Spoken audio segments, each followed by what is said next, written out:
Now the bikes you need. Nothing special. I just have an electric fat bike. Those are for the days where it's really snowy. The snow is deep and thick and the sidewalks haven't been plowed yet. Nothing fancy. Big fat tires. I wish they were studded.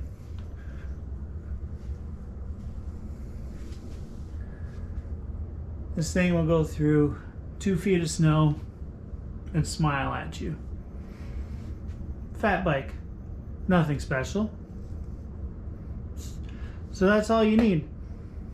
Just a bike. I don't have a road bike, but I've seen one do it. Nothing special. This is my basic mountain bike. I have studded tires on it for the ice. I take it when it's freeze thaw time of year, so fall and spring. Come summer, I take the studded tires off, put on some XC tires, and there's my mountain bike. Nothing special. Doesn't look special. It's just a mountain bike. Goes through snow like a fat bike.